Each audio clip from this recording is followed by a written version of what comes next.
হাওড় অঞ্চলে ভারী বর্ষণে তলিয়ে গেছে বিস্তীর্ণ ফসলের মাঠ, যেই খবরটি বলছিলাম সেখানকার বিস্তারিত জানবো এই মুহূর্তে। কি চিত্র, আমাদের সহকর্মীরা যুক্ত হচ্ছেন হবিগঞ্জ থেকে আব্দুর রৌফ এবং কিশোরগঞ্জ থেকে শরীফুল ইসলাম।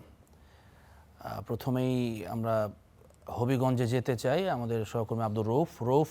শুভ সকাল। একটু জানাবেন আমাদেরকে, প্রতি বছরের চিত্র এটি, যদিও হাওরে এই ভারী বৃষ্টিপাত হলেই সেখানে ফসলের ওপরে প্রথম যেই আঘাতটি আসে এবং সেটি সরাসরি কৃষকের জীবনে প্রভাব ফেলে। এখন আপনাদের ওখানে কি অবস্থা? হাওরের পানি কতটা বেড়েছে এবং প্রশাসন বা পানি উন্নয়ন বোর্ডের তৎপরতা কেমন দেখছেন?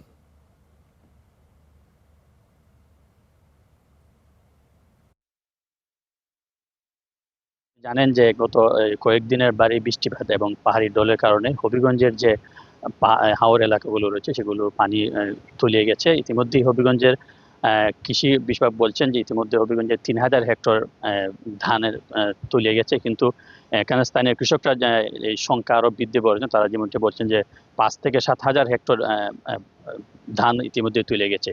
গতকালকে হবিগঞ্জের সুজাতপুর এলাকায় খয় নদীর যে বাঁধ, সেই বাঁধ ভেঙে আসলে হাওরে পানি প্রবেশ করে এবং সেখানকার ওই এলাকার ইকরাম, সুজাতপুর, বাল্লা এবং বাজুকা সহ আশপাশের যে এলাকাগুলো রয়েছে হাওর অধ্যুষিত এলাকায়, সেই এলাকার ধানগুলো ইতিমধ্যে তুলে গেছে এবং কৃষকরা আসলে হতাশায় ভুগছেন। তাদের যে একমাত্র উপার্জনের যে মাধ্যম, সেটি আসলে তুলে যাওয়ায় তারা খুবই অসহায় হয়ে পড়েছিল।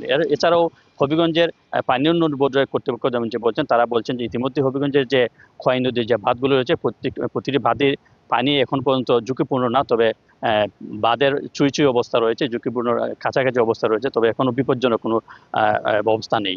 এছাড়া কৃষি সম্প্রসারণ অধিদপ্তর যেমনটি বলছেন যে তারা হবিগঞ্জে মূলত ১,৩০,০০০ হেক্টর ধান আবাদ করা হয়েছে। এর মধ্যে ৪৫,০০০ হেক্টর আসলে হাওর অধ্যুষিত এলাকা ধান রোপণ করা হয়েছে। এর মধ্যে হবিগঞ্জের বানিয়াচং, আজমিরিগঞ্জ এবং লাখাই উপজেলায় মূলত হাওর অধ্যুষিত এলাকা। এই এলাকার ধানগুলো আসলে পানিতে অধিকাংশ ধানই তলিয়ে গেছে। জেবলিন।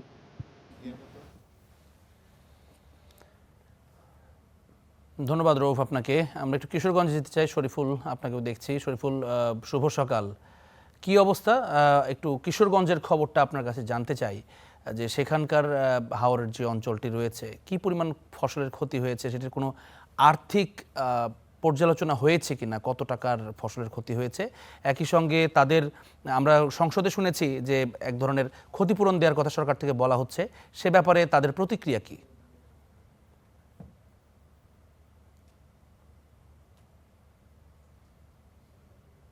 জানিয়ে রাখি যে ক্ষতির পরিমাণটা আসলে যতই সময় যাচ্ছে ততই কিন্তু আসলে কিশোরগঞ্জের হাওরের যে ভুরো ধান, তার ক্ষতির পরিমাণ কিন্তু যতই সময় যাচ্ছে ততই কিন্তু বেড়ে চলেছে। গতকালকে আমরা জানিয়েছিলাম ৪,০০০ হেক্টর জমির ধান, এবার কিন্তু সকাল নাগাদ আমরা যেটি জানতে পেরেছি সেটি কিন্তু ৫,০০০ হেক্টর ছাড়িয়ে গেছে, এমনটি কিন্তু জানানো হয়েছে কৃষি বিভাগের পক্ষ থেকে।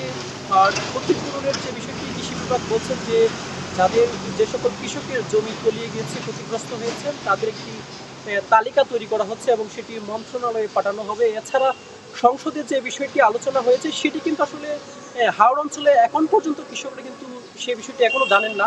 তবে আমরা যেটি জেলা প্রশাসকের কাছ থেকে জানতে পেরেছি, তিনি যে বিষয়টি জানিয়েছেন যে তিনি আজকে হাওড়ে পরিদর্শন করতে যাবেন এবং এই যে কৃষকদের যে ক্ষয়ক্ষতি হয়েছে সেটি তিনি সরজমিনে প্রদক্ষিণ করবেন এবং তারপরে কিন্তু তিনি সেই বার্তাটা দিবেন আসলে সরকারের পক্ষ থেকে আসলে কি ক্ষতিপূরণ দেওয়া হবে সেই বিষয়টি তখন হয়তোবা জানা যাবে। আপনাকে জানিয়ে রাখি যে গতকাল কিন্তু ২৪ ঘন্টায় কিশোরগঞ্জে ১৬০ মিলিমিটার বৃষ্টি হয়েছে। শুধুমাত্র বৃষ্টির কারণে কিন্তু কিশোরগঞ্জের ৫,০০০ হেক্টর জমি কিন্তু তলিয়ে গিয়েছে। এখনো কিন্তু যে উজানের যে ঢল সেটি কিন্তু এখনো হাওড়ে প্রবেশ করেনি। সেটি যদি প্রবেশ করে তাহলে কিন্তু এখন পর্যন্ত হাওড়ে ৫০ ভাগ ধান কিন্তু কাটা হয়নি, সেটি কিন্তু একেবারে কিন্তু তলিয়ে যাওয়ার সম্ভাবনা রয়েছে। যে কারণে কিন্তু হাওড়ের কৃষকরা কিন্তু আতঙ্কে রয়েছেন। তারা যে বিষয়টি বলছেন, একসাথে টানা বৃষ্টি, পাশাপাশি বজ্রপাত, যে কারণে কিন্তু শ্রমিক পাওয়া যাচ্ছে না। আর অন্যদিকে জমিতে জলাবদ্ধতা তৈরি হওয়ায় কিন্তু কম্বাইন্ড হারভেস্টার যে মেশিনটা সেটাও কিন্তু চলছে না। সব কিছু মিলিয়ে কিন্তু তারা বিপাকে পড়েছেন। তারা পরিবার পরিজন এবং সংসারের যে গৃহবধূ তাদেরকে নিয়েই কিন্তু মূলত ধান কাটাই তারা বর্তমানে ব্যস্ত সময় পার করছেন। এর পাশাপাশি তারা যেটি বলছেন যে গতকালকেও কিন্তু আমরা বেশ কিছু হাওরে ঘুরে দেখেছি যে সকালে যে যে জায়গায় হাঁটু পানি ছিল সেটি কিন্তু দুপুর নাগাদ কোমর সমান পানিতে পরিণত হয়েছে। মানে যতই সময় যাচ্ছে ততই কিন্তু এই পানির পরিমাণ বাড়ছে। আমরা পানি উন্নয়ন বোর্ডের সাথে কথা বলেছি, তারা গতকালকে যে তথ্যটি আমাদেরকে জানিয়েছিল যে ধনু নদীতে 49 সেন্টিমিটার পানি বৃদ্ধি পেয়েছে এবং কালনী নদীতে যেটি অষ্টগ্রামে সেটিতে 69 সেন্টিমিটার পানি বৃদ্ধি পেয়েছে। তো এখন পর্যন্ত এই ছিল আমার কাছে কিশোরগঞ্জে 5,000 হেক্টর বুড়ো জমির ধান তলিয়ে যাওয়া নিয়ে আমার কাছে থাকা সবশেষ তথ্য। জেবলিন। ধন্যবাদ শরীফুল আপনাকে। আমাদের সহকর্মীরা জানাচ্ছিলেন হাওর অঞ্চলের যে ক্ষয়ক্ষতি হয়েছে। আমরা এবার একটু খাগড়াছড়িতে যদি যাই, সেখানে কালবৈশাখী ঝড়ের কারণে একটা বেশ বড় ক্ষতির কথা আমরা শুনেছি। আমাদের সহকর্মী যুক্ত হয়েছেন ইতোমধ্যে, আক্তার হোসেন। আক্তার, শুভ সকাল আপনাকে। একটু আমাদেরকে জানাবেন যে গতকালকের যে কালবৈশাখী ঝড়, তাতে ক্ষতির পরিমাণটা নিরূপণ করা গেছে কিনা, কতটা জমির ফসল ক্ষতি হয়েছে, কিংবা কৃষকরা কি বলছেন তাদের এই ক্ষতির ব্যাপারে।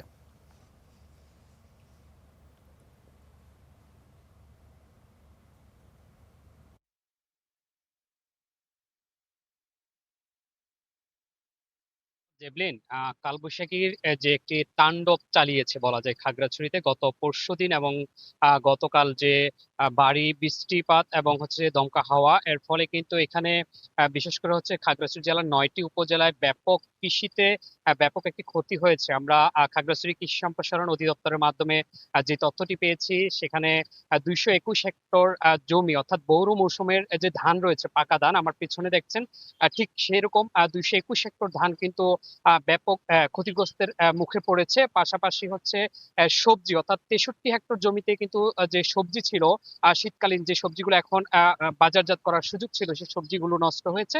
অন্যদিকে 548 হেক্টর পাহাড়ের যে ফল, বিশেষ করে হচ্ছে যে খাগড়াছড়ির যে আম্রপালি আম রয়েছে, লিচু সহ অন্যান্য যে ফল রয়েছে, সেগুলো কিন্তু ব্যাপক একটি ক্ষতি হয়েছে। এবং যে কৃষি সম্প্রসারণ অধিদপ্তর আমাদেরকে যেমনটা জানিয়েছে, যদি এই বৃষ্টি কালবৈশাখী ঝড়ের যে সময়টা, সেটা যদি বেড়ে যায়, হয়তো এই ক্ষতির পরিমাণ আরো বাড়বে। এবং তারা প্রাথমিকভাবে এই তথ্যটি আমাদেরকে নিশ্চিত করেছে, এবং তাদের যে উপসহকারী রয়েছে তারা মাঠ পর্যায়ে কাজ করছে, এমনটাই আমাদেরকে জানিয়েছে এখানের খাগড়াছড়ি কৃষি সম্প্রসারণ অধিদপ্তরের যিনি রয়েছেন উপপরিচালক নাসির উদ্দিন চৌধুরী। তিনি আমাদেরকে বলেছেন যে যে সকল কৃষক ক্ষতি হয়েছে তাদের তালিকা করা হবে। পরবর্তীতে যদি সরকার কোন ধরনের উদ্যোগ গ্রহণ করে, তাহলে সে সকল কৃষকদের, অর্থাৎ যারা ক্ষতিগ্রস্ত হয়েছে, তাদেরকে সেই সহায়তা দেওয়ার একটি কথা আমাদেরকে জানিয়েছে। জেবলিন। ধন্যবাদ আক্তার আপনাকে।